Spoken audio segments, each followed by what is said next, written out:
इससे पहले की क्लास में हमने ह्यूमन ज्योग्राफी, इकोनॉमिक ज्योग्राफी और साथ में सैलेंट फीचर्स ऑफ वर्ल्ड ज्योग्राफी के बारे में डिस्कस किया था। यहाँ हमने ये जान लिया था कि भाई ओशनोग्राफी किस प्रकार से वर्ल्ड मैपिंग के लिए जरूरी है, किस प्रकार से जो ओशन सरफेस टेम्परेचर है ये प्रभावित करता है वर्ल्ड के क्लाइमेट को, और साथ में इकोनॉमिक ज्योग्राफी और ह्यूमन ज्योग्राफी का किस प्रकार से कोरिलेशन है। इनका कोरिलेशन हमने पीवाईक्यू के थ्रू समझा था। थीम्स पर बेस्ड ये पूरा पूरा जो प्रोग्राम है ये है, इसका मेन उद्देश्य है कि भाई वे तमाम स्टूडेंट जो कि यूपीएससी या फिर किसी भी प्रकार के स्टेट पीसीएस एग्जामिनेशन की प्रिपरेशन कर रहे हैं उनको एक सही डायरेक्शन पता चल सके कि सर ज्योग्राफी के लिए सही डायरेक्शन क्या है, किस प्रकार से ज्योग्राफी को मेंस पर्सपेक्टिव से आप प्रिपेयर कर सकते हैं। नाउ यह है डे 37 और इसमें आज हम स्टार्ट करेंगे फिजिकल ज्योग्राफी के थीम्स को पढ़ना। अर्थक्वेक, वॉल्केनो, सुनामी, इसमें थोड़ा सा डिजास्टर मैनेजमेंट का टच भी होगा। इन सभी को हम समझने की कोशिश करेंगे। विदाउट एनी डिले हम स्टार्ट करते हैं। आज का जो डिस्कशन है वो हमारा जो स्केड्यूल है वो वही रहेगा, यानी कि जो हमारा तरीका है वो वही रहेगा कि पहले मैं यहाँ पर एक क्वेश्चन लिखूंगा, उस क्वेश्चन को सॉल्व करने के लिए, उसको समझने के लिए मैं आपको 2 मिनट का समय दूंगा और 2 मिनट बाद उसकी आंसर राइटिंग आपको कैसे करनी है इसके बारे में मैं बताऊंगा। सो चलिए विदाउट एनी डिले हम स्टार्ट करते हैं। अभी ना ये ज्योग्राफी की क्लास लगी थी जिसमें मैंने ये पूरा पूरा जो ज्योग्राफी का सेगमेंट है ये कंप्लीट किया है, ये वो उसी की ये मैपिंग है। हम विदाउट एनी डिले स्टार्ट करते हैं। आज का जो डिस्कशन है ये देखिएगा, इसमें वेरी फर्स्ट क्वेश्चन जो आपका आता है ये कौन सा है भाई, जस्ट अ सेकेंड। इसमें जो वेरी फर्स्ट क्वेश्चन है, how do glacier retreat and melting of polar ice caps affect the earth physical environment and human settlement. देखो इस क्वेश्चन को मैं लिखता हूं, क्वेश्चन नंबर 1 है ये आज का, ठीक है। क्वेश्चन नंबर 1 क्या बोलना चाह रहा है ये कह रहा है हमसे how do glacier retreat, how do glacier retreat, ठीक, and melting of polar area, and melting of polar and melting of polar ice caps affect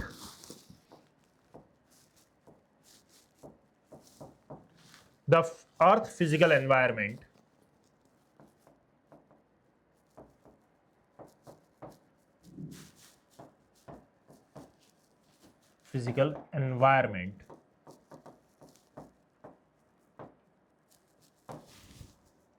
and human settlement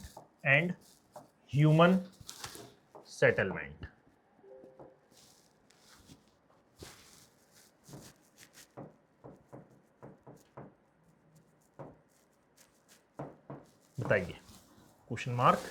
you have only 2 minutes for understand this question and give me the theme कि इसकी actually में theme क्या है। Theme यदि पता हो तो फिर आप बताइएगा। Just a second. सो ये देखिएगा, you have only 2 minutes for understand this question and then हम आगे बढ़ेंगे, ठीक है। क्या देखना है आपको, इसमें थीम क्या है। मैं हिंदी में भी इसको बोल देता हूं कि एक्चुअली में इस क्वेश्चन का जो हिंदी अनुवाद होगा वो इस प्रकार है कि हिमनद यानी कि ग्लेशियर के पीछे हटने तथा ध्रुवीय हिमावरण के पिघलने का पृथ्वी के भौतिक पर्यावरण एवं मानव बस्तियों पर क्या प्रभाव पड़ता है।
बताइए भाई, बताइए बताइए बताइए बताइए बताइए बताइए बताइए।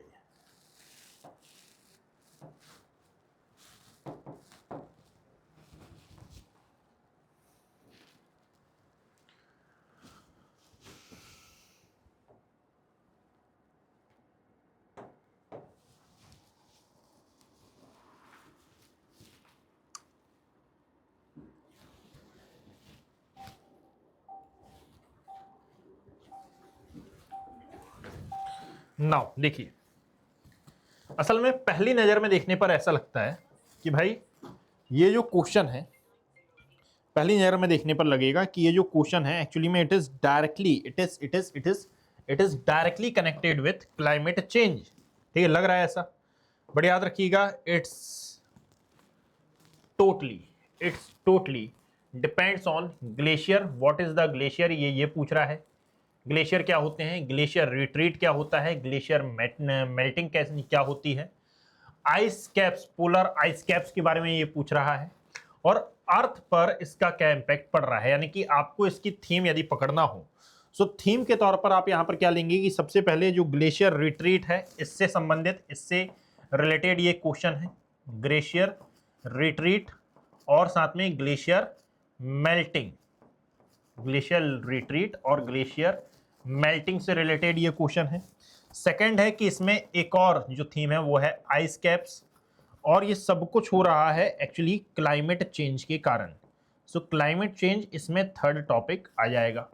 ये तीन थीम्स को लेकर आपको पूरा जो आंसर है ये लिखना है। यानी कि इन सिंपल वर्ड, यदि मैं आपसे कहता हूं कि भाई बताइए अंटार्कटिका और ये जो ग्रीनलैंड वगैरह हैं, इनके पिघलने का इंडिया पर क्या प्रभाव पड़ेगा, क्या इंडिया इससे प्रभावित हो भी सकता है। So what's your answer in simple word? Yes, बिल्कुल होगा। सेकंड बात यहां पर ये आती है कि मैं आपसे बोलूं कि हिमालय पर जितने भी ग्लेशियर हैं ये पिघल जाएंगे तो क्या होगा। आप बोलेंगे कि सर जो सी लेवल है ये बढ़ेगा, साथ में जो फ्लड है ये आ सकती है, और भी इसके अलावा और भी अदर प्रकार की जो डिजास्ट्रेबल कंडीशंस हैं ये पैदा हो सकती हैं, डिवास्टेटिंग जो कंडीशंस हैं ये पैदा हो सकती हैं। तो बस यही तो क्वेश्चन में है ना।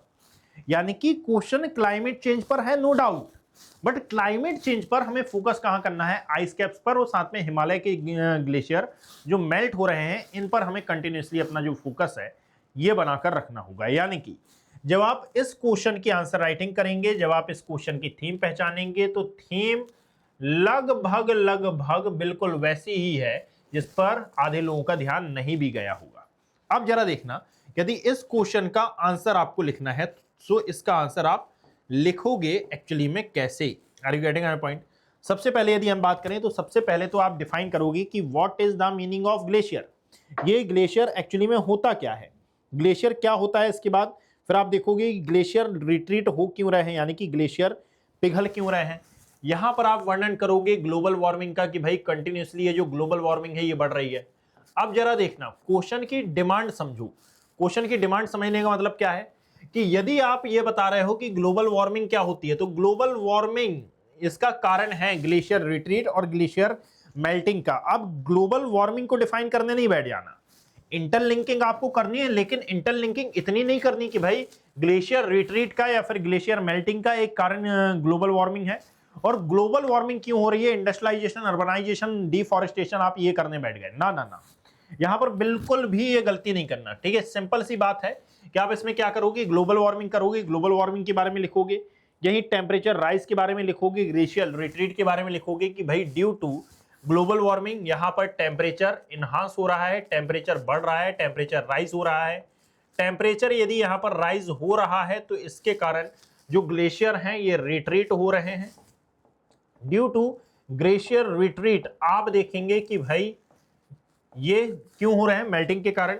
आप देखेंगे कि मल्टीपल एरिया में फ्लड आ रहे हैं, ये जो रिवर्स का फ्लो है ये चेंज हो रहा है। जो एरिया पहले रहने के लायक थे अब ये रहने के लायक नहीं बचे हैं। दैट मीन्स ये मल्टीपल रीजन, बात समझे। यानी कि और साथ में जो पोलर आइस कैप से ये पिघल रही हैं, जो फिजिकल क्लाइमेट है ये चेंज हो रहा है। दैट इज वाई इसका जो इम्पैक्ट है ये ह्यूमंस पर भी आपको पड़ता हुआ नजर आ रहा है। ग्लेशियर रिट्रीट का यहां पर मीनिंग भी आपको मेंशन करना होगा कि what is the meaning of glacier retreat, कि हिम नदों का पीछे जाना, पीछे हटना या फिर उसका पिघलना, और इसको कहा जाता है या फिर इसका इंटेंसिफाई हो जाना, इसका अधिक हो जाना, ये ग्लेशियल रिट्रीट कहलाता है। ऐसे तमाम प्रकार से आपको एग्जाम्पल लिखना होगा, सॉरी ऐसे तमाम प्रकार से इसको आपको समझाना होगा। ग्रीन हाउस गैसों का इमिशन हो, रिवर फ्लो का पैटर्न हो, ये सब कुछ आप समझाओगे।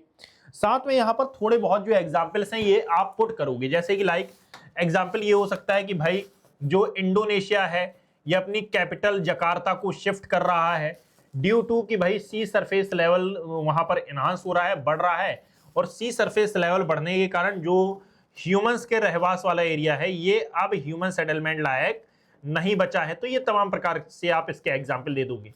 एग्जाम्पल देकर आपका ये जो आंसर है, और फिर इसके बाद एक कंक्लूजन आएगा, और कंक्लूजन में आप ये समझोगे, अर्थात पूरे के पूरे डिस्कशन से हमने ये समझा कि ग्लेशियर रिट्रीट और ग्लेशियर मेल्टिंग और साथ में पोलर आइस कैप्स किस प्रकार से अर्थ के फिजिकल एनवायरनमेंट और साथ में ह्यूमन सेटलमेंट को प्रभावित करते हैं और इनको नियंत्रित करना क्यों जरूरी है। Are you getting my point? आपने इतना लिखा और आपका जो आंसर है ये यहां पर खत्म हो जाएगा। मैं बैकग्राउंड एक बार चेंज कर लेता हूं। नाउ इसी के बाद फिर सेकेंड टर्म आता है, और सेकेंड क्वेश्चन हमारा क्या है, सो देखो सेकेंड आता है यहां पर, discuss the cause and consequence, discuss the cause and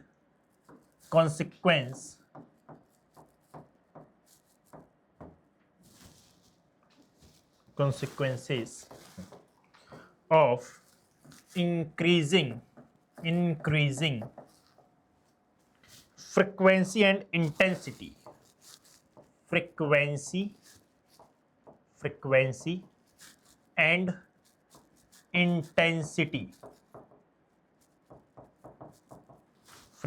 and intensity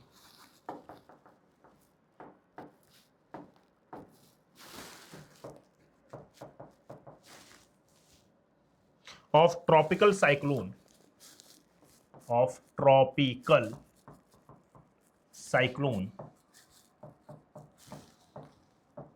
in the Indian Ocean region, in the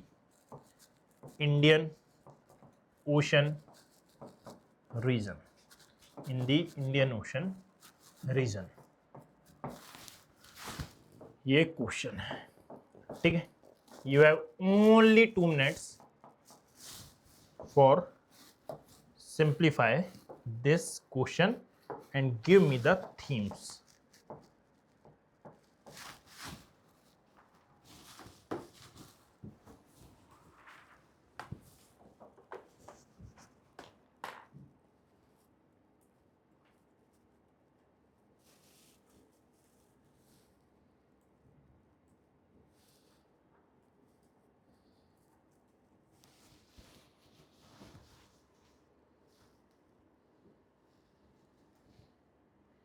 Hind महासागर क्षेत्र में उष्णकटिबंधीय चक्रवातों की बढ़ती आवृत्ति एवं तीव्रता के कारणों और उनके परिणामों की विवेचना कीजिए।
वेरी गुड, देखिएगा, कैन यू फाइंड इट, क्या थी theme? If you are find so very good, if you are not find so सुनो। बेसिकली इसकी भी थीम वही है कि भाई पूछा क्या गया है, पूछा गया है ट्रॉपिकल साइक्लोन्स के बारे में, पूछा गया है इसके कॉजेस के बारे में, है ना, और कॉन्सिक्वेंस के बारे में, यानी कि भाई ये इंक्रीज क्यों हो रहे हैं। दैट मीन्स कि इट इज डायरेक्टली, और इंडियन ओशन रीजन की मेनली बात की गई है। So it is directly connected with जो आवर क्लाइमेट चेंज वाला सेगमेंट है उससे। So climate change, are you getting my point. दूसरा क्या हो जाएगा थीम यहां पर, जो ट्रॉपिकल साइक्लोन है वो, ठीक है, ट्रॉपिकल साइक्लोन। अब जब इंडियन ओशन रीजन की बात आ गई है तो आपके मन में एक क्वेश्चन ट्रिगर होना चाहिए कि बताइए क्या बे ऑफ बंगाल रीजन में उठने वाले जो चक्रवात हैं इनकी इंटेंसिटी और फ्रीक्वेंसी में किसी प्रकार का चेंज आया है बीते हुए समय में, क्या इनकी इंटेंसिटी में, इनकी फ्रीक्वेंसी में किसी प्रकार का चेंज आया है।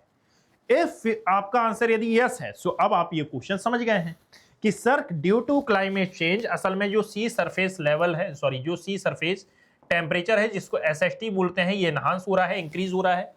ये इंक्रीज हो रहा है तो असल में जो लो प्रेशर जोन है ये फॉर्म ज्यादा हो रहे हैं, लो प्रेशर एरिया ज्यादा फॉर्म हो रहे हैं, तो असल में यहां पर जो साइक्लोन फॉर्मेशन है ये ज्यादा हो रहा है।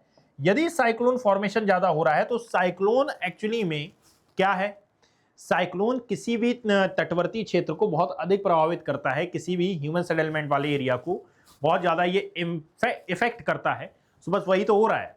तो यहां पर आपने जब क्वेश्चन की डिमांड ली, क्वेश्चन की डिमांड को समझा, तो क्वेश्चन की डिमांड ये थी कि भाई साहब सबसे पहले तो आप क्लाइमेट चेंज यानी कि डेफिनेशन से कभी भी अपना इंट्रोडक्शन स्टार्ट करना ही नहीं है। याद रखो, डेफिनेशन से इंट्रोडक्शन स्टार्ट नहीं होगा जब तक डेफिनेशन पूछी ना जाए। इफ यदि डेफिनेशन पूछी गई है क्वेश्चन में तो आपको डेफिनेशन से स्टार्ट करना है अपना इंट्रोडक्शन, अदरवाइज डेफिनेशन से इंट्रोडक्शन स्टार्ट नहीं होगा। Are you getting my point. यहां पर मैं बताना ये चाह रहा हूं कि यहां यदि इस क्वेश्चन को आप देखोगे तो क्वेश्चन में कहीं से लेकर कहीं तक डेफिनेशन नहीं पूछी गई है, डिस्कस बोला है, not descriptive. Are you getting my point. It is a huge difference between discuss and description, descriptive. Descriptive answer उसने नहीं मांगा है, उसने डिस्कस करने बोला है, so we are discussing about that. Are you getting my point. So यहां पर याद रखिएगा, सबसे पहले तो आप क्लाइमेट चेंज और साथ में ये जो ट्रॉपिकल साइक्लोन है इसका जो कोरिलेशन है इसके बारे में समझेंगे। ट्रॉपिकल क्लाइमेट चेंज एंड जो ट्रॉपिकल साइक्लोन है इसका किस प्रकार से जो कोरिलेशन है इसको आप डिफाइन करेंगे। Are you getting my point. इसको डिफाइन करने के बाद अब आप क्या करेंगे, एक एक स्टेप बाय स्टेप आप ये समझाएंगे। मेन बॉडी में जब आप आएंगे तो मेन बॉडी में ना असल में ये जो साइक्लोन है ये इंटेंसिफाई होने के क्या कारण है, इसको इंटेंसिफाई होने से पहले मेन बॉडी में आना, मेन बॉडी में आप एक डायग्राम बनाना। जैसे ये डायग्राम क्या हो सकता है, ये डायग्राम ट्रॉपिकल साइक्लोन की बात हुई है तो ट्रॉपिकल साइक्लोन के बारे में कुछ डेटा पहले यहां पर लिख देना कि एक्चुअली में ट्रॉपिकल साइक्लोन नॉर्दर्न हेमिस्फीयर में क्लॉकवाइज और सदर्न में ये एंटी क्लॉकवाइज ऐसा और ऐसा मूवमेंट करता है। इसके लिए ये आप प्रेशर बेल्ट्स बनाएंगे, ठीक है, ये प्रेशर बेल्ट्स है, मिली बार के हिसाब से आप इसको मेंशन करेंगे। और यहाँ पर केंद्र में लो प्रेशर का एरिया है, ठीक है, और विंड्स जो है ये आसपास के एरिया से हाई प्रेशर से इस ओर आ रही हैं, और जैसे जैसे ये इस ओर आ रही हैं तो वैसे वैसे ये एक्चुअली में वक्राकार फॉर्म में ऐसे घूम रही हैं। ये वाला डायरेक्शन है तो ये क्या है, ये है एंटी क्लॉकवाइज, सॉरी ये है क्लॉकवाइज। और एक और होता है जो इसका उल्टा होगा, इसको नाम दिया जाएगा एंटी क्लॉकवाइज वाला section. Are you getting my point. So इस बात को आप याद रखिएगा, यानी कि क्लॉकवाइज एंटी क्लॉकवाइज ये दोनों अलग अलग मैप बनेंगे। आफ्टर दैट यहां पर कुछ आपको चीजें लिखनी है कि एक्चुअली में साइक्लोन फॉर्मेशन के लिए कौन कौन सी एप्रोप्रिएट कंडीशंस होनी चाहिए। तो कंडीशंस आप यहां पर लिखोगे कि सर नंबर 1 कंडीशन तो यहां पर सबसे पहले होनी चाहिए कि जो सी सरफेस टेम्परेचर है या फिर सी सरफेस है यहां पर आपको लो प्रेशर एरिया दिखाई दे, लो प्रेशर जोन दिखे। और ये जो लो प्रेशर है ये कितने कब बनेगा, तो जब भी समुद्र सतह का तापमान 27 डिग्री सेल्सियस या फिर 26.5 डिग्री सेल्सियस से ज्यादा हो जाएगा। तो ये एक एप्रोप्रिएट टेम्परेचर है लो प्रेशर फॉर्म होने के लिए, वो लो प्रेशर जो कि कन्वर्ट होगा साइक्लोन में, है ना। तो पहली कंडीशन ये हो गई। दूसरी है कि विंड्स हाई प्रेशर से लो प्रेशर की ओर आए और साथ में ड्यू टू टेम्परेचर हाई ये गर्म होकर ऊपर उठें, यानी कि इनमें अपवर्ड मूवमेंट हो।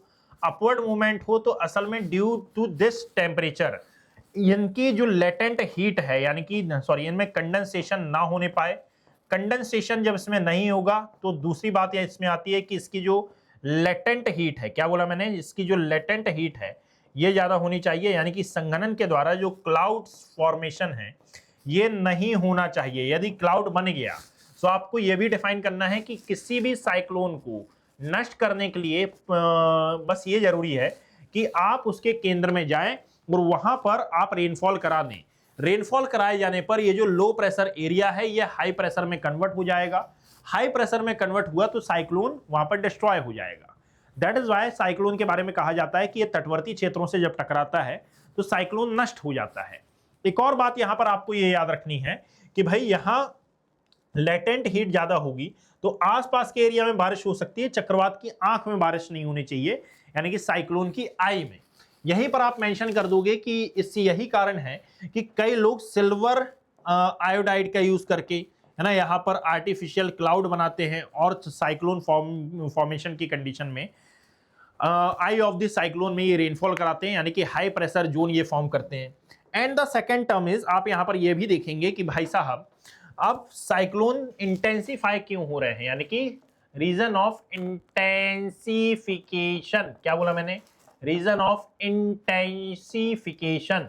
अब ये रीजंस कौन कौन से हैं जरा इनके बारे में हम डिस्कस करें। सो रीजन पर जब आप आओगे ना तो आपको मालूम चलेगा कि भाई साहब इसमें सबसे बड़ा रीजन है सी सरफेस टेम्परेचर का बढ़ना, यानी कि SST का इंक्रीज होना, क्लाइमेट चेंज होना, ये जो इंडियन ओशन डायपोल है IOD इसको कहते हैं, इसका पॉजिटिव नेगेटिव होना, जो मैडन जूलियन आइसोलेशन है इसमें चेंजेस आना, साथ में जो एलनीनो ENSO है इसके बारे में आप थोड़ा बहुत लिखेंगे। ये तमाम प्रकार के वो रीजंस हैं जो कि एक्चुअली में end of the day low pressure sea surface पर लो प्रेशर जोन फॉर्म कराने के लिए रिस्पॉन्सिबल हैं, और इस लो प्रेशर जोन एरिया में एक्चुअली में साइक्लोन का जो फॉर्मेशन है ये हो पाता है। Are you getting our point? So ये तमाम प्रकार के रीजन लिखेंगे और फिर आप इसमें कंक्लूजन को मेंशन करेंगे। सो ये एक एप्रोप्रिएट आंसर हो जाएगा यूपीएससी अप्रोच के accordingly. Are you getting our point? इसको भी आप जरा समझिएगा और इसको भी आप जरा लिखने की कोशिश करिएगा कि भाई कैसे, यदि आप सी सरफेस टेम्परेचर की बात करोगे तो सबसे पहले तो ग्लोबल वार्मिंग होती है, इसके कारण ओशन वार्म होता है, तो इसके कारण यही वेपराइजेशन ज़्यादा होता है ना, एनर्जी ज़्यादा लगती है और जो स्ट्रॉन्गर साइक्लोन्स हैं ये बढ़ते हैं। फिर आप यहाँ पर एग्जाम्पल भी पुट करेंगे कि यही कारण है कि बे ऑफ बंगाल जो कि एक्चुअली में इंडियन ओशन का ही पार्ट है, यहाँ पर कंटिन्यूसली जो साइक्लोन्स हैं इनकी इंटेंसिटी बढ़ रही है। ठीक है, इसी प्रकार से क्लाइमेट चेंज पर जब आप आएंगे तो कुछ ऑर्गेनाइजेशन के बारे में आप यहाँ पर डिस्कस कर देंगे, लाइक IPCC, ठीक है, inter governmental panel on climate change के बारे में यहाँ डिस्कस होगा। ये बताते हैं कि भाई जो ओशन हीट कंटेंट है, क्या बोला मैंने, ओशन हीट कंटेंट है, ये कंटिन्यूसली बढ़ रहे हैं और इसके कारण रैपिड इंटेंसिफिकेशन की घटनाएं हो रही हैं। एग्जाम्पल भी यहाँ पर पुट करेंगे, जैसे कि साइक्लोन अम्फान आया था, साइक्लोन मोचा आया, साइक्लोन बिपरजॉय आया, साइक्लोन रमाल आया, ये तमाम प्रकार के जो एग्जाम्पल्स हैं यहाँ पर पुट करेंगे। इंडियन ओशन डायपोल की जब आप बात करेंगे तो यहाँ पर positive Indian ocean dipole mainly work करेगा, जो कि वेस्टर्न इंडियन ओशन को ज़्यादा गर्म करता है और साइक्लोन बिहेवियर को ये बहुत ज़्यादा प्रभावित करता है। इसी को आप ENSO से भी आप इसको कनेक्ट करेंगे। मैडन जूलियन दोलन या फिर मैडन जूलियन ऑसिलेशन को भी आप यहाँ पर कनेक्ट करेंगे, MJO इसको शॉर्ट में कहा जाता है। मैडन जूलियन ऑसिलेशन ये एक प्रकार की यहाँ पर बताओगे कि एटमॉस्फेरिक वेव है और साथ में साइक्लोन डेवलपमेंट को ये प्रभावित करती है। ये एक्चुअली में एक एडवांस वैल्यू एडिशन लगेगा यूपीएससी की आंसर राइटिंग के पर्सपेक्टिव से। क्या लगेगा? एडवांस वैल्यू एडिशन लगेगा।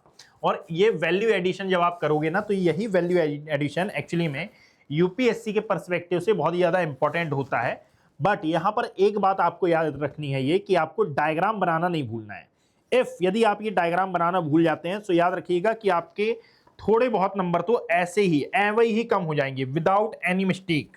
ठीक है, क्यों? क्योंकि अधिकतर लोग यही गलती करते हैं कि वो डायग्राम बनाना भूल जाते हैं या फिर डायग्राम उनको बनाना नहीं आता। यदि आप चाहें तो आप इसी में यदि आपकी जगह बचे और कंटेंट कम हो और यदि डायग्राम आपको अच्छे से आते हो तो आप उन एरिया को भी मेंशन करेंगे जो कि साइक्लोनिक एक्टिविटी के लिए बहुत ही ज़्यादा इंपॉर्टेंट माने जाते हैं, या फिर यूं कहा जाए कि भाई जहां पर एवरी ईयर साइक्लोन्स आते ही हैं।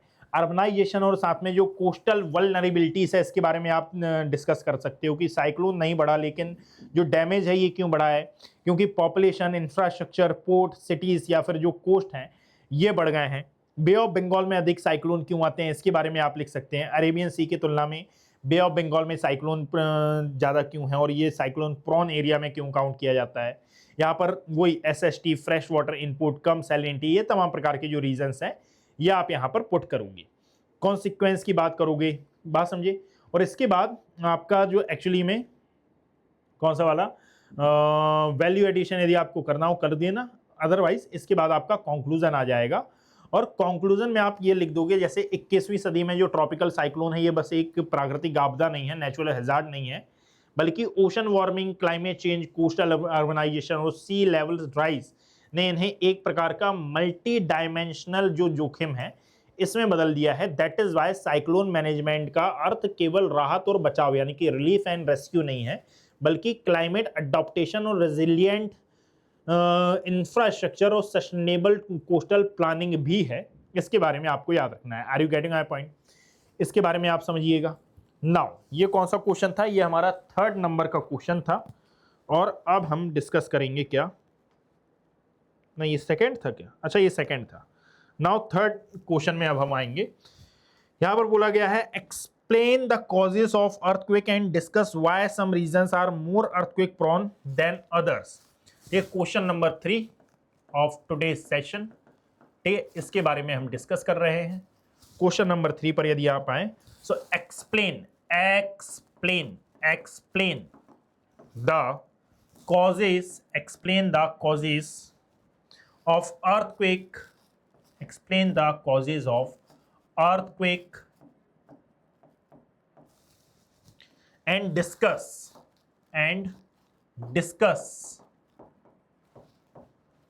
why some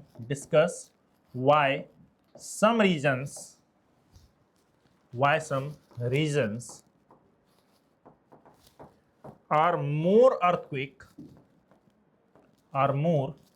earthquake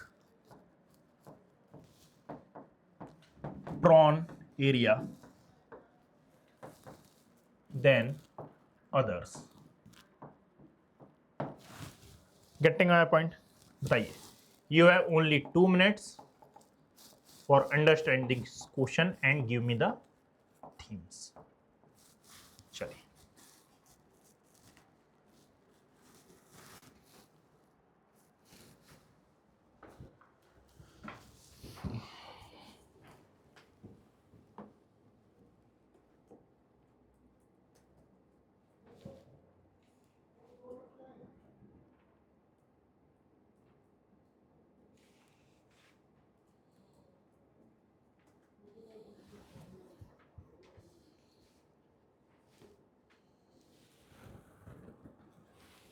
भूकंप के कारणों की व्याख्या करिए तथा चर्चा कीजिए कि कुछ क्षेत्र अन्य की तुलना में अधिक भूकंप प्रवण क्यों होते हैं।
नाउ देखिए, if you see this question, आप देखोगे कि भाई देखने में ये लग रहा है कि वो पूछ रहा है अर्थक्वेक के कारण, ठीक है, यानी कि explain the causes of earthquake and discuss why some reasons are more earthquake prone than others. यानी कि पहले डिस्कशन में तो यही लग रहा है कि भाई अर्थक्वेक के बारे में यदि हम पूरा इन डिटेल फॉर्म यदि डिस्कस कर देते हैं तो हमको पूरे नंबर मिल जाएंगे। बट याद रखो कि क्वेश्चन की डिमांड समझो, नो डाउट कि क्वेश्चन में अर्थक्वेक के बारे में पूछा गया है, लेकिन आप जरा देखो कि क्वेश्चन की शुरुआत कहां से हुई है, एक्सप्लेन, एक्सप्लेन। सो आपको अर्थक्वेक को एक्सप्लेन करना होगा, ठीक है, साथ में आपको इसके रीजंस भी बताने होंगे कि अलग अलग एरिया में ये जो अर्थक्वेक प्रोन एरिया है ये अलग अलग क्यों है। दैट मींस कि आपको थोड़ा सा इसमें प्लेट टेक्टोनिक का जो टच है ये भी देना पड़ेगा, प्लेट टेक्टोनिक थ्योरी का जो टच है ये भी देना पड़ेगा। Are you getting my point? So यहां पर याद रखिएगा कि अब आप सबसे पहले क्या लिखोगे, सबसे पहले तो आप इसकी डेफिनेशन लिखोगे, मैं हिंदी में बोलूंगा ये डेफिनेशन। अब यहां पर जो इंट्रोडक्शन है ये डेफिनेशन से स्टार्ट हो सकता है, इसमें किसी प्रकार का कोई भी कॉन्ट्रडिक्शन नहीं है। सो सबसे पहले इंट्रोडक्शन आएगा, इंट्रोडक्शन में आप अब डेफिनेशन से स्टार्ट करोगे। जैसे लाइक डेफिनेशन ये हो जाएगी कि जब पृथ्वी के अंदर की ऊष्मा, ठीक है, ऊर्जा के रूप में मुक्त होती है तो इसका माध्यम तरंगे होती हैं और ये तरंगे भूपटल से टकराकर कंपन महसूस कराती हैं और इसको नाम दिया जाता है भूकंप। जिस एरिया से इनका जन्म होता है उसको हाइपोसेंटर कहते हैं, जहां पर आकर ये सबसे पहले टकराती हैं उसको एपीसेंटर कहा जाता है। और ये एपीसेंटर और हाइपोसेंटर दो महत्वपूर्ण भाग होते हैं किसी भी भूकंपीय क्षेत्र के। Are you getting my point? इसके बाद आप मेन बॉडी पर आएंगे और मेन बॉडी में आप एक डायग्राम पुट कर सकते हैं ताकि आप वहां पर दिखा पाए कि भाई एक्चुअली में जिस अर्थक्वेक प्रोन एरिया की यहां पर बात हो रही है, ये अर्थक्वेक प्रोन एरिया है कहां पर। जैसे कि लाइक ये है हमारा साउथ अमेरिका कॉन्टिनेंट वाला रीजन, ऊपर की ओर यदि आप आओगे तो मैक्सिको गल्फ है, यहां पर आप देखोगे कि ये है हडसन बे।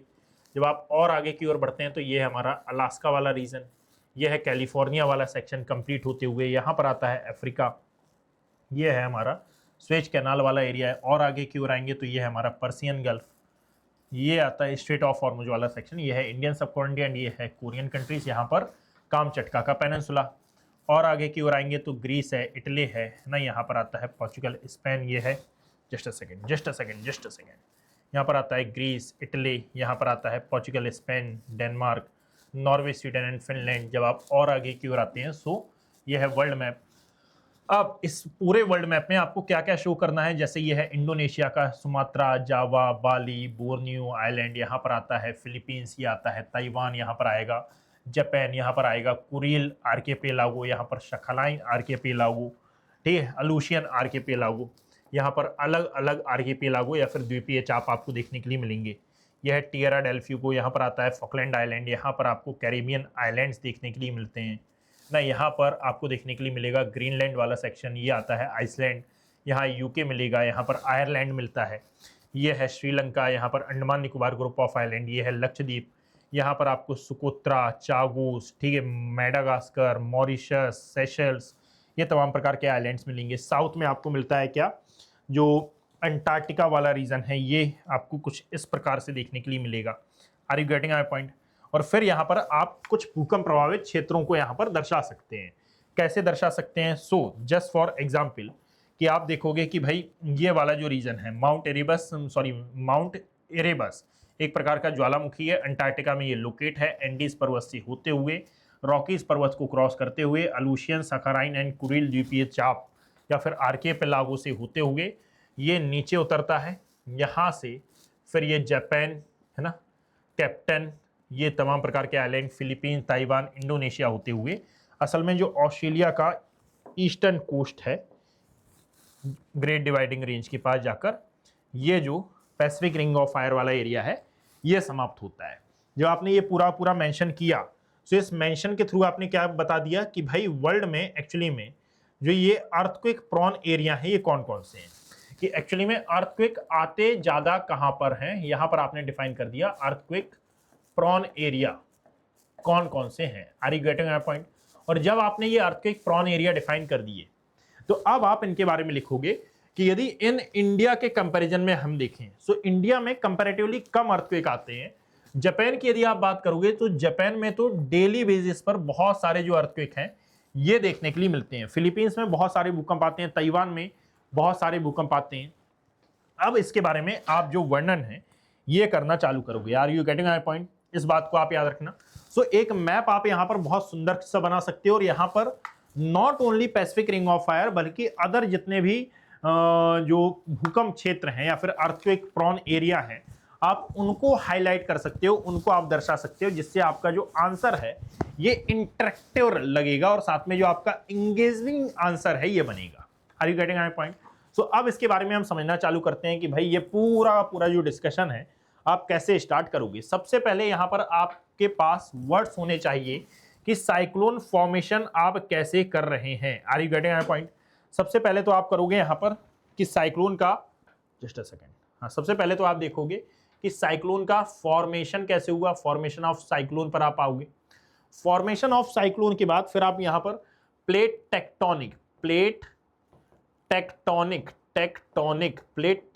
के बारे में डिस्कस करोगे। प्लेट टेक्टोनिक के बाद फिर आप प्लेट बाउंड्री के बारे में डिस्कस करोगे। प्लेट बाउंड्रीज कौन कौन सी हैं, ठीक है, इसके बारे में आप डिस्कस करोगे।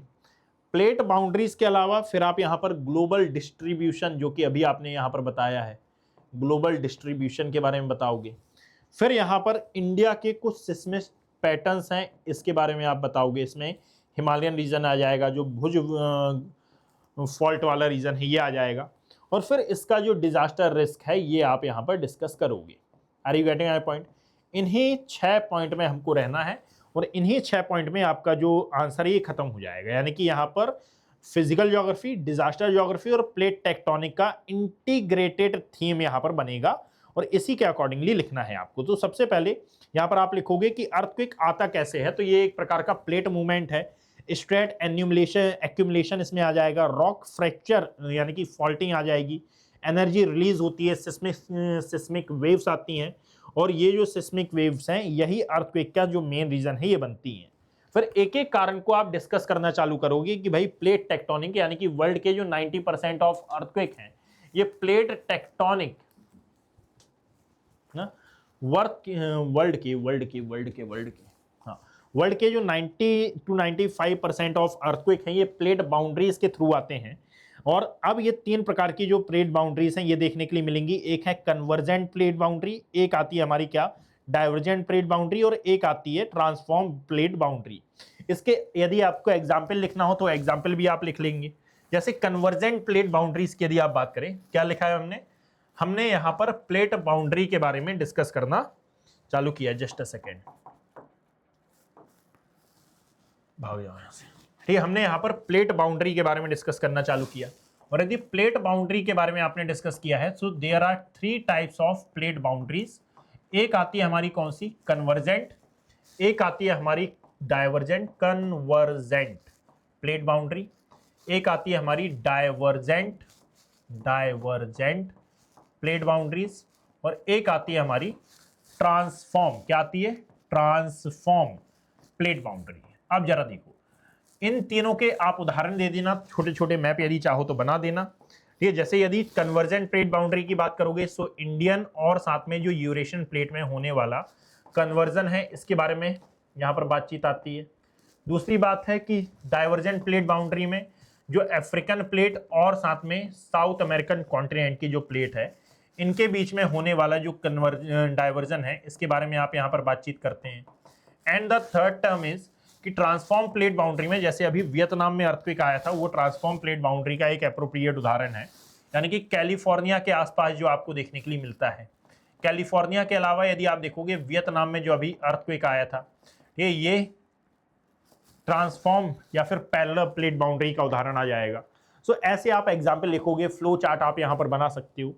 इन सभी के बारे में आपने स्टडी कर ली, फिर आप आओगे यहाँ पर आओगे और लिखोगे वॉल्केनिक अर्थक्वेक, यानी कि यदि वॉल्केनो भी अर्थक्वेक पैदा कर सकते हैं, है ना। यहाँ पर magma movement, pressure, rock fracture, है ना। इसके आप एग्जाम्पल दे दोगे कि जैसे आइसलैंड है, जापान है, यहाँ पर इन्हीं के कारण जो अर्थक्वेक है ये आता है। कोलैप्स अर्थक्वेक की बात करोगे यानी कि ग्राउंड सब्सटेंस की बात होती है यहाँ।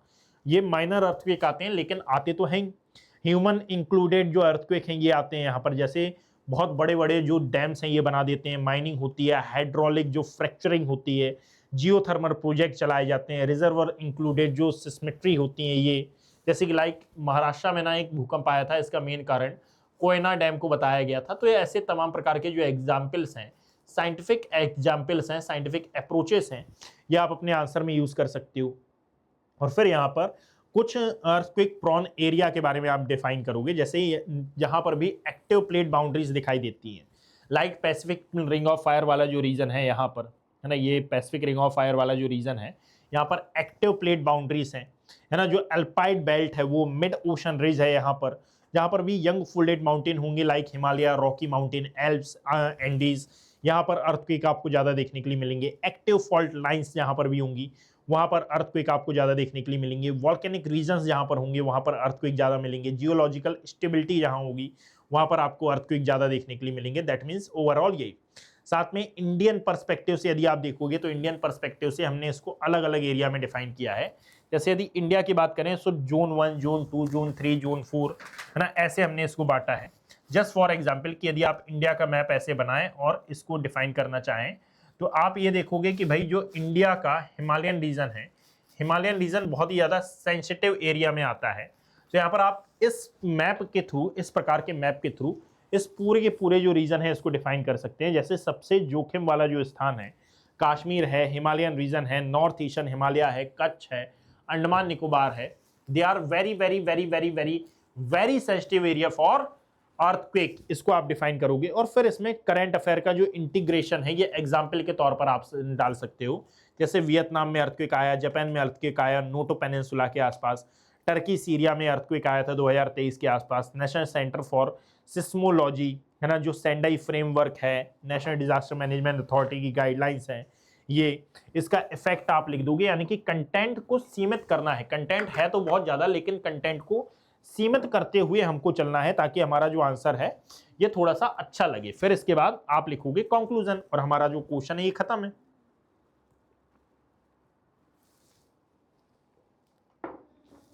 Are you getting my point? If you are getting my point, so we'll continue. Now देखिएगा, volcanic eruption influence both local environments and the global climate. Discuss. ये क्या लिखा है, हम क्या बोला है इसमें, क्वेश्चन है, क्वेश्चन आ जाता है कि volcanic eruption, volcanic eruption, volcanic eruptions influence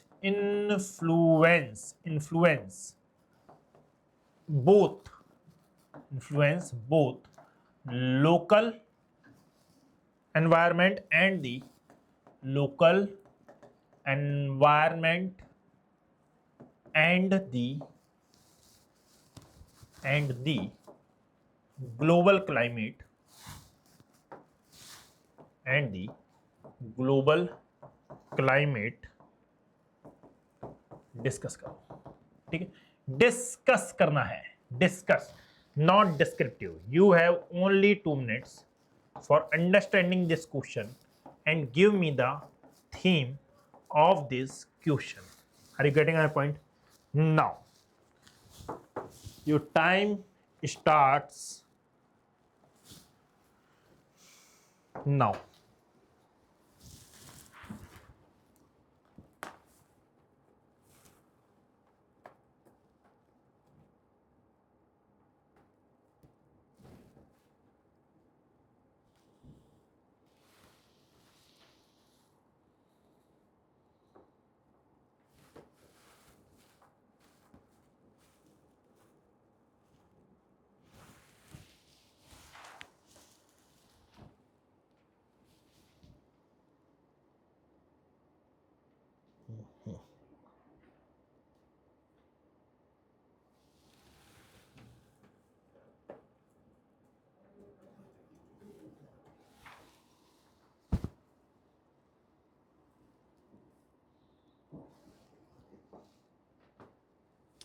ज्वालामुखी उद्गार स्थानीय पर्यावरण तथा वैश्विक जलवायु दोनों को प्रभावित करते हैं, विवेचना कीजिए।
मैं ना जब क्लास लेता हूँ ना, तो बहुत सारे जो स्टूडेंट हैं ये मुझसे बोलते हैं कि सर आप पढ़ाते हुए कहाँ से कहाँ चले जाते हो, ठीक है, क्या इतना इन डेप्थ आता भी है क्वेश्चन में।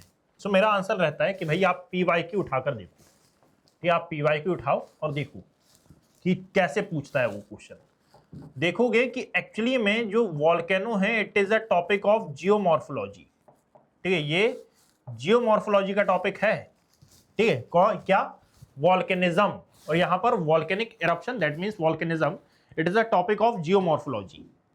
But if you understand this question, so आपको मालूम चलेगा कि इसमें एनवायरमेंटल ज्योग्राफी और साथ में क्लाइमेट चेंज, सॉरी, इसमें इसके कारण पड़ने वाला जो ग्लोबल क्लाइमेट पर असर है इसके बारे में भी डिस्कस किया गया है।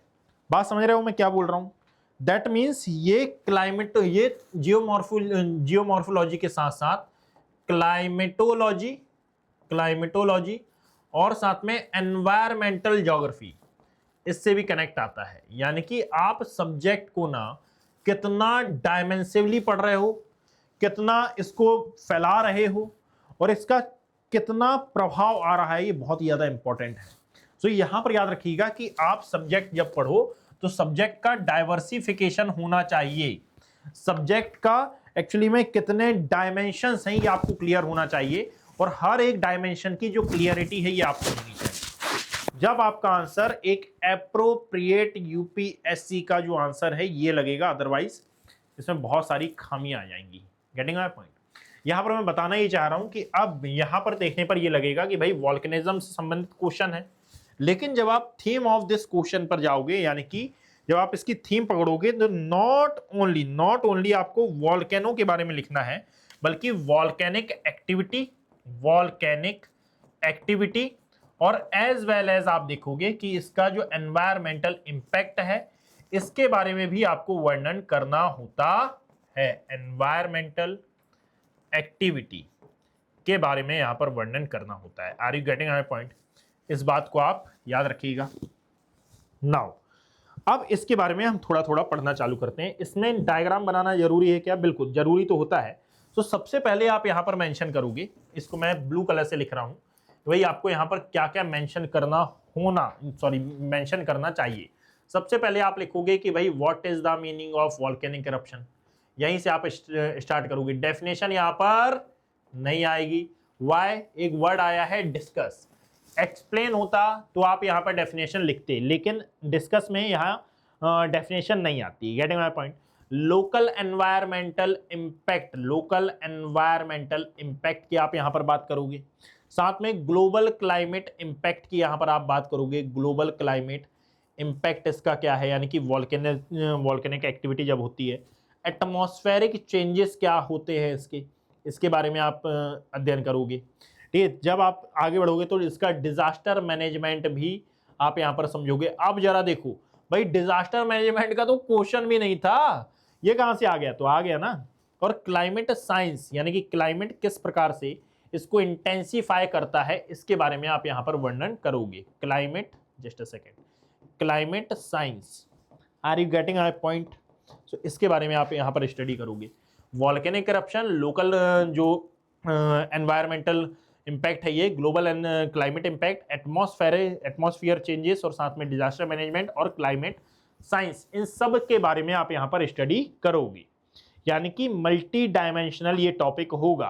तो यहाँ पर यदि मान लो आपको डायग्राम बनाना ही हो, सो आप mental, magma formation, pressure built और वॉल्केनिक करप्शन एंड लावा ऐश और ये सब जो गैसेस हैं, इनके आप यहाँ पर डायग्राम पुट कर सकते हो कि भाई वॉल्केनिक करप्शन हो रहा है, ठीक है, वॉल्केनिक करप्शन यदि किसी भी एरिया में हो रहा है, सो किस किस प्रकार से ये जो प्रोसेस है ये घटित हो रही है, ठीक है। यहाँ पर आप ज्वालामुखी के अंगों को कुछ इस प्रकार से डिस्क्राइब कर सकते हैं कि यह है ज्वालामुखी नलिका, ये जुड़ी हुई है मेंटल से, ठीक है, और मेंटल एक अर्ध तरल अवस्था में मौजूद एक क्षेत्र है, ये जहाँ का प्रेशर बहुत ज़्यादा होता है। यहाँ पर जब इससे लावा का ओरिजिन या फिर लावा उत्पन्न होता है या फिर लावा बाहर आता है तो इससे क्या क्या आएगा, सो एक तो आ जाएगा ज्वालामुखी का लावा, लावा के साथ आ जाएंगी यहाँ पर एशेस, यहाँ पर आ जाएंगी विभिन्न प्रकार की जो ग्रीन हाउस गैस हैं ये, और ये बढ़ाएंगी जो ग्लोबल, ये रिस्पॉन्सिबल होंगी ग्लोबल टेम्परेचर बढ़ाने में, किसके लिए, ग्लोबल टेम्परेचर बढ़ाने के लिए रिस्पॉन्सिबल होंगी। क्यों होंगी, क्योंकि इससे ग्रीन हाउस गैसेस भी निकल रही हैं, एशेस भी निकल रही हैं, और एक्चुअली में ये अर्थ से इमिट होने वाली जो अदर गैसें हैं, अर्थ से इमिट होने वाली अदर जो हीट है, इसको कुछ टाइम के लिए अपने पास होल्ड करके ये रख लेती हैं। ये तमाम प्रकार की बातें आप यहाँ पर डिफाइन करोगे। अब यदि इसको आगे बढ़ाते हुए हम आए, सो जरा देखिएगा कि भाई सबसे पहले आप देखो कि वॉल्केनिक की एनर्जी कहाँ से आती है, ये भी आपको मालूम होना चाहिए। तो अर्थ की इंटरनल जो हीट है, अर्थ की इंटरनल जो हीट है, उससे वॉल्केनो को एनर्जी प्राप्त होती है। लावा, इसका जो लोकल एनवायरमेंटल इम्पैक्ट है कि भाई जब लावा फ्लो होता है तो फॉरेस्ट डिस्ट्रॉय होते हैं, जो विलेजेस हैं ये डिस्ट्रॉय होते हैं, जो इंफ्रास्ट्रक्चर है ये डैमेज होता है, लेकिन लंबे समय बाद एक उपजाऊ मिट्टी बनती है। जैसे एग्जाम्पल के तौर पर आप इसको दर्शा सकते हो कि हमारे यहाँ का जो दक्कन ट्रैप वाला एरिया है,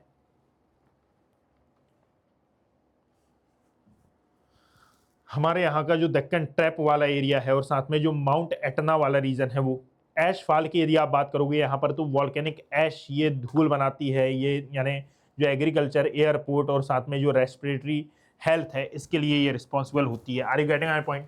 ये तमाम प्रकार से यानी कि आप इसको डिस्कस करोगे। Just a second. हाँ, तो यहाँ पर याद रखिएगा कि असल में इन सभी को आपको डिस्कस करना होगा। जैसे वॉल्केनिक ऐश है तो ये बस धूल नहीं होती है, असल में ना एग्रीकल्चर और एयरपोर्ट, जो रेस्पिरेटरी हेल्थ होता है, बिल्डिंग होती है, इन सबको ये प्रभावित करती है। जैसे कि आइसलैंड में 2010 में ना एक वॉल्केनिक करप्शन हुआ था और इसके कारण यूरोप की जो एयर ट्रैफिक है ये कई दिनों तक बंद रही थी। बात समझे, एयर ट्रैफिक, आप समझ रहे हो कितनी यानी क्रूशियल कंडीशन ये है। टॉक्सिक गैसों के बारे में आप यहाँ पर लिख सकते हो, है ना, सल्फर डाइऑक्साइड SO2 के बारे में, ये यहीं पर कार्बन डाइऑक्साइड, है ना, ये H2S के बारे में आप यहाँ पर लिख सकते हो। ये एयर पॉल्यूशन कॉज करते हैं, एसिड रेन कॉज करते हैं, हेल्थ हजार्ड्स कॉज करते हैं, लैंडस्लाइड और साथ में लहर्स के बारे में आप यहाँ पर लिख सकते हो। ग्लोबल क्लाइमेट पर यदि आप प्रभाव की बात करोगे तो ये एरोसोल के लिए रिस्पॉन्सिबल होते हैं ना, यहाँ पर सल्फेट एरोसोल और जो सोलर रेडिएशन है इसको ये रिफ्लेक्ट करते हैं, ग्लोबल टेम्परेचर को ये बहुत ज़्यादा प्रभावित करते हैं। ये तमाम प्रकार की जो सिनेरियो हैं आप यहाँ पर पुट ऑन कर सकते हो। पॉजिटिव इम्पैक्ट भी है इसके, उसके बारे में भी आप यहाँ पर वर्णन करोगे। जैसे कि लाइक कि फर्टाइल वॉल्केनिक सॉइल यहाँ पर बनती है, जियोथर्मल एनर्जी इससे जनरेट हो सकती है, टूरिज्म इससे थोड़ा सा डेवलप हो सकता है, मिनरल रिसोर्सेस और न्यू लैंड फॉर्म्स इससे बन सकते हैं ना, जैसे कि लाइक जावा है, डेक्कन प्लेट्यू है और जो आइसलैंड है, ये इसी के उदाहरण में तो आते हैं। ठीक है, ऐसे तमाम प्रकार के जो एग्जाम्पल्स हैं आप ऐसे पुट करते हुए एक्चुअली में इसके ग्लोबल इम्पैक्ट पर बात कर सकते हो। बट याद रखिएगा कि क्वेश्चन की डिमांड हमेशा याद रखनी है, volcanic eruption influence both local environment and the global climate discuss करने बोला है, और डिस्कस में इसने कहीं पर भी नेगेटिव वर्ड यूज नहीं किया है। So does not discuss the only negative impact, यहां पर discuss positive impact also. So negative और पॉजिटिव दोनों ही डिस्कस करना है। Are you getting my point? इस बात को मैं समझाना चाह रहा हूं आपको। नाउ आगे आए। यहां पर बात आती है अब, discuss the cause and impact of tsunami and suitable examples. ठीक है, चलो आगे आए। क्या बोला? Discuss the impact of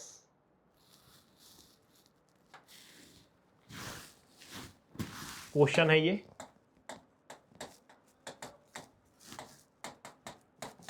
discuss the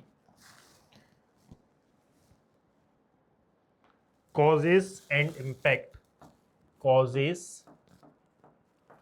and impact, causes and impact of tsunami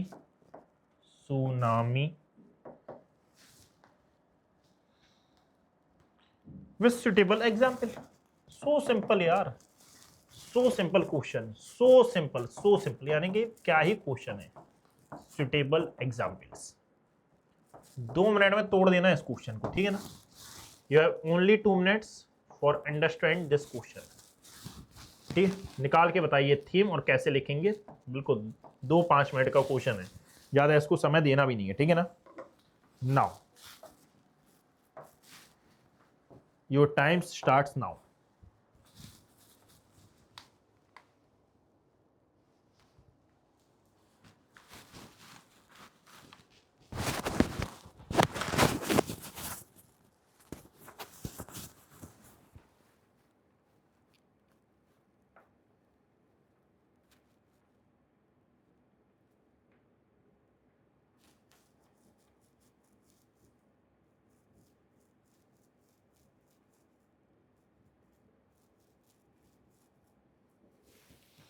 tsunami के कारणों तथा उसके प्रभावों का उपयुक्त उदाहरणों सहित विवेचना कीजिए।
चलो, इस क्वेश्चन पे इतना टाइम देने की जरूरत है भी नहीं, ठीक है ना, समझ तो गए होगी।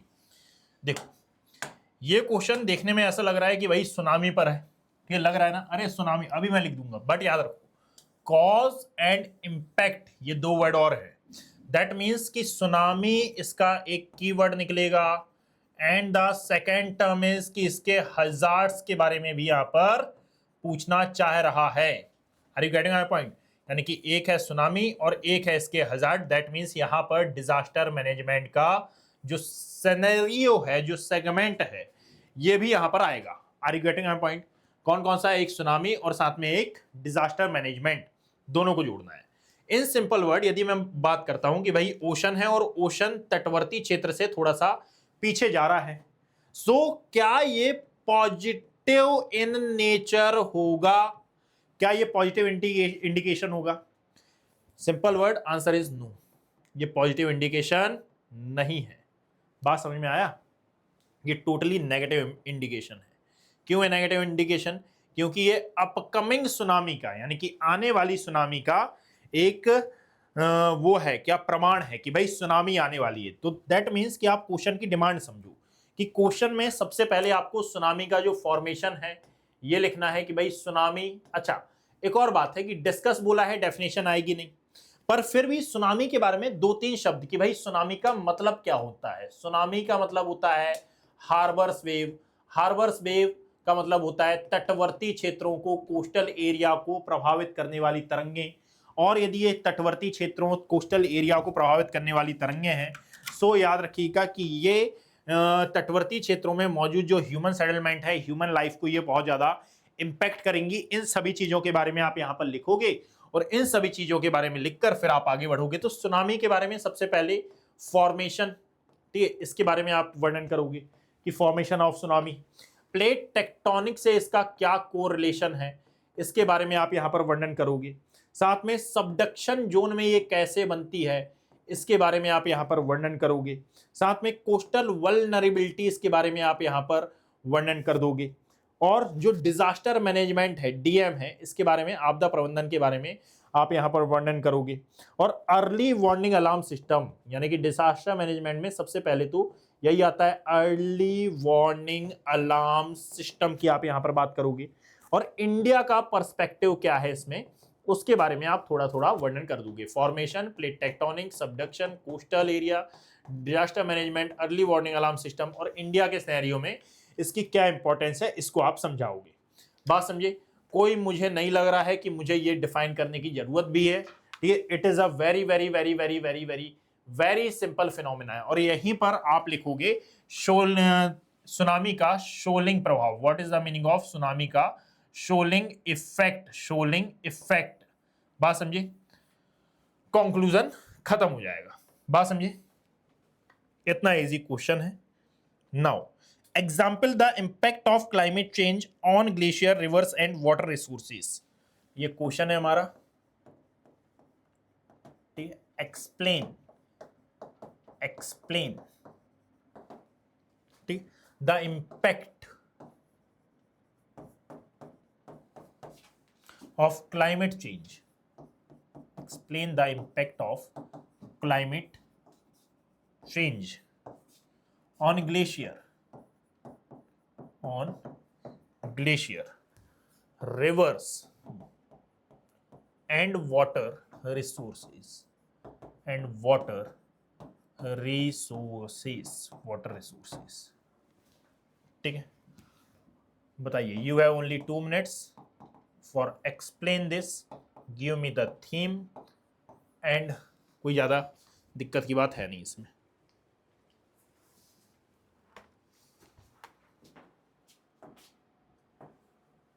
Your time starts now.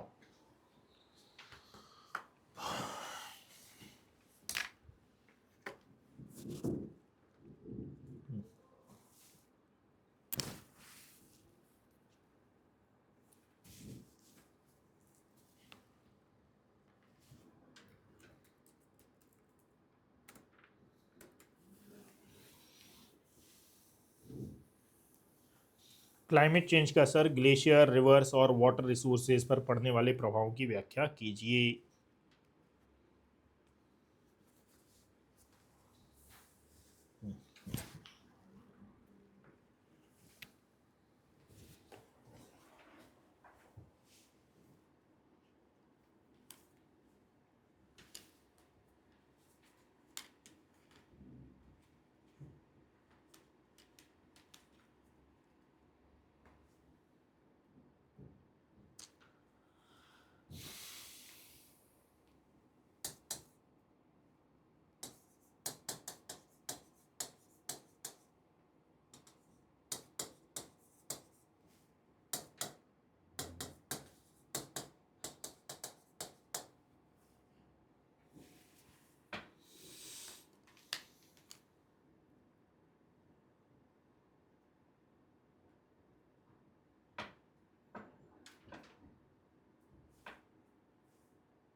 एक सिंपल सा मेरा क्वेश्चन है कि बताइए, हमारे पास हिमालयन रीजन है।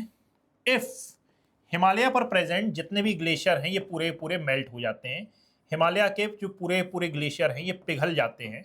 सो बताइए कि इंडिया में एक्चुअली में इसके कारण फ्लड आएगा या फिर इसके कारण वाटर स्कार्सिटी आप देखेंगे।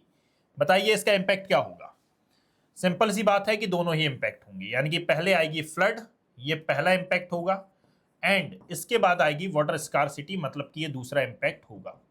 ग्लेशियर का बहुत ज्यादा इंपॉर्टेंस है। और तीसरी बात है कि बस यही इंपैक्ट नहीं होगा, मल्टीपल टाइप के जो डिजीज हैं ये भी हमें देखने के लिए मिलेंगे। Are you getting my point? That means कि यदि इसको आप देखोगे, सबसे पहले एक्सप्लेन वर्ड आया है, फिर क्लाइमेट चेंज पर आधारित ये वर्ड है, और क्लाइमेट चेंज के कारण जो ग्लेशियर मेल्ट हो रहे हैं, इन मेल्टिंग ग्लेशियर का हमारी रिवर्स और वाटर के रिसोर्सेज पर क्या इंपैक्ट पड़ रहा है। दैट मीन्स क्लाइमेट चेंज और साथ में जो वाटर स्कार्सिटी है और वाटर रिसोर्सेज हैं, ये दो मेन वर्ड आते हैं, यही थीम है। बात समझी? जैसे हिमालय के बारे में मैंने पहले एग्जाम्पल दिया, ये वाला जो टॉपिक है ना, ये पूरा पूरा फिजिकल ज्योग्राफी से रिलेटेड है, हाइड्रोलॉजी से भी ये कनेक्टेड आता है, हाइड्रोलॉजी यही कनेक्टेड आता है डिजास्टर मैनेजमेंट से, और यही कनेक्टेड है एनवायरमेंटल एक्टिविटी से, एनवायरमेंट से भी। Are you getting my point? इतने टॉपिक्स हैं इसमें जो कि इंटरकनेक्टेड हैं, जो कि इंटरलिंक्ड हैं, इनके बारे में आप याद रखिएगा।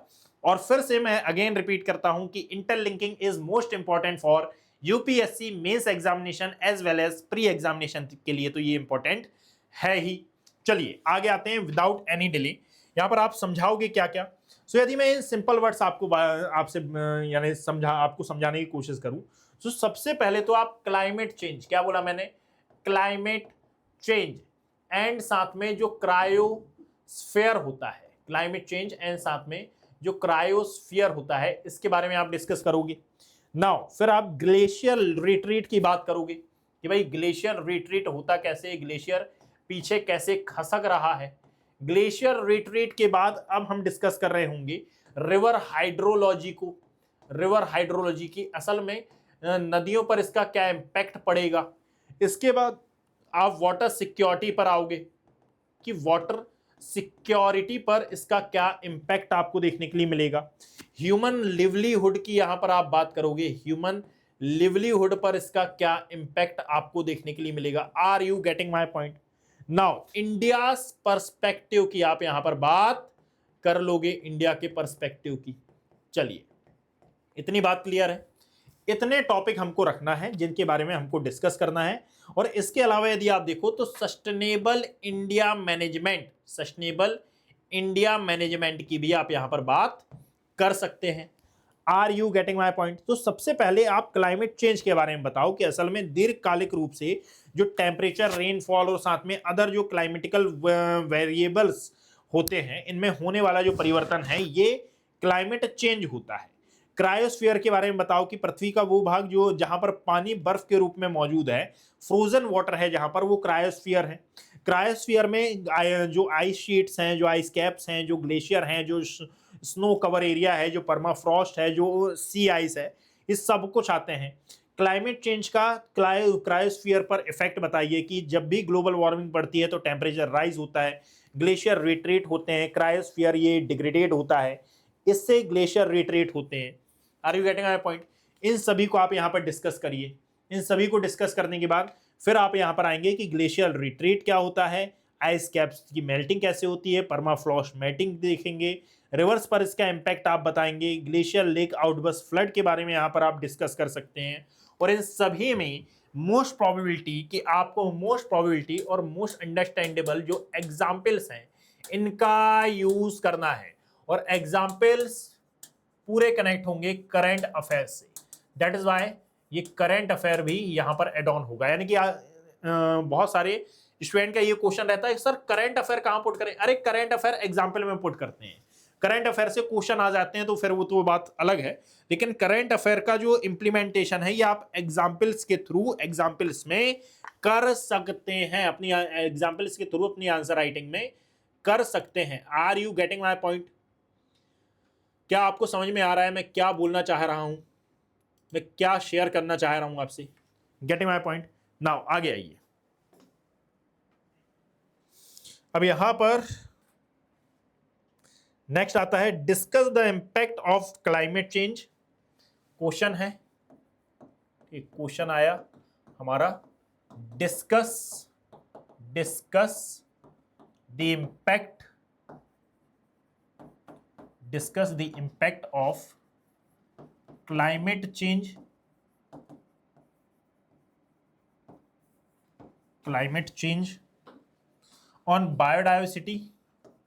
on biodiversity and distribution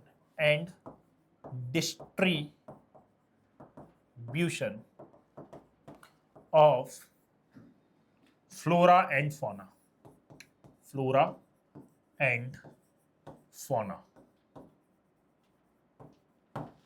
ठीक है, you have only 2 minutes for understand this question and give me the theme of this question.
चलो,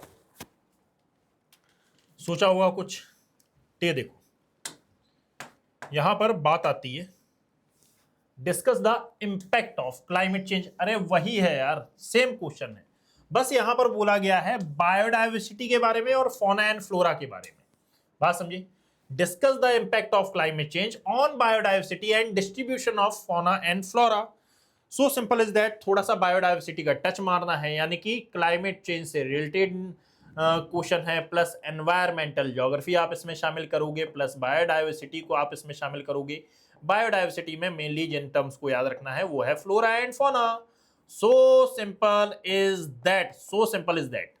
are you getting my point? मैं क्या बोलना चाह रहा हूं? यदि मैं आपसे पूछूं कि भाई पृथ्वी का जो औसत तापमान है ये केवल 2 डिग्री सेल्सियस बढ़ जाए तो क्या केवल मौसम बदलेगा? क्या केवल जीव जंतु या फिर क्या वनस्पतियां ही अपना स्थान बदलने लगेंगी? क्या पोलर बियर, कोरल रीफ और हिमालयन जितनी भी स्पीशीज हैं इनके सामने सबसे बड़ा खतरा क्लाइमेट चेंज है? Answer is yes. अब बताइए कि भाई आज का जो टॉपिक है ये बस क्लाइमेट चेंज पर आधारित थोड़ी है, ये पृथ्वी के जीवन यानी कि जो लाइफ ऑफ द अर्थ है इससे ये डायरेक्टली कनेक्टेड है। दैट मीन्स कि यहां पर आपको क्लाइमेट चेंज, यहां पर biodiversity, species distribution, ecosystem dynamics, जो कंजर्वेशन है, इंडिया पर्सपेक्टिव है और सस्टेनेबल डेवलप है, इन सबको डिस्कस करना है। It is a very very very very very very easy question यार। चलो आगे आओ, ठीक है। इन सबको यानी कि जितना भी हम क्लाइमेट चेंज के बारे में ही तो डिस्कस कर रहे हैं इतनी देर से, गेटिंग माई पॉइंट? इतनी देर से we are discussing about climate change. Understand करो इसको।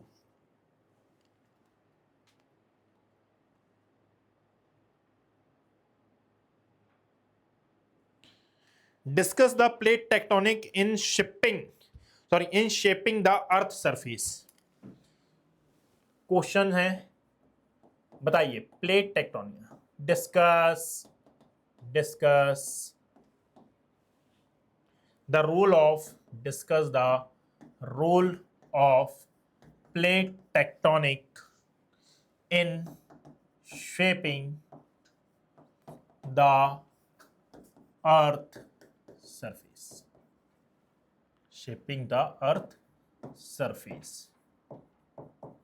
ठीक है, बताइए। You have only 2 minutes to understand this question and give me the theme of this question.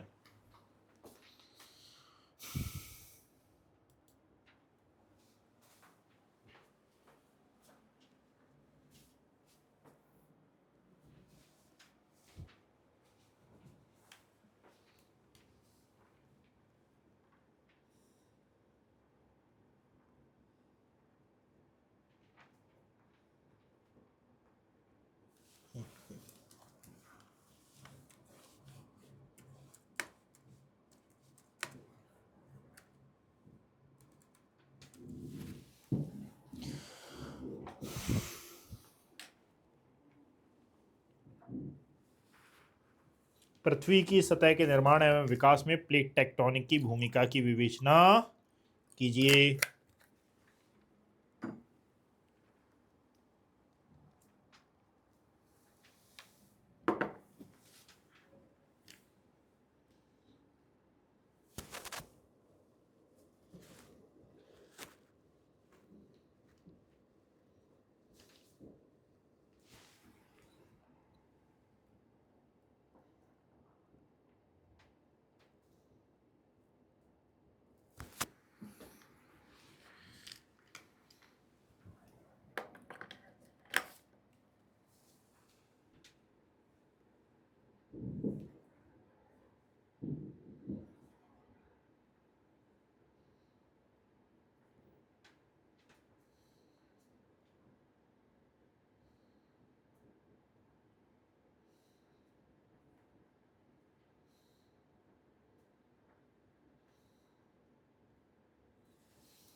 चलिए देखना, यहां पर यदि मैं बात करूं, जैसे वही वर्ल्ड मैप है ना, वर्ल्ड मैप को देखते हैं हम एक बार।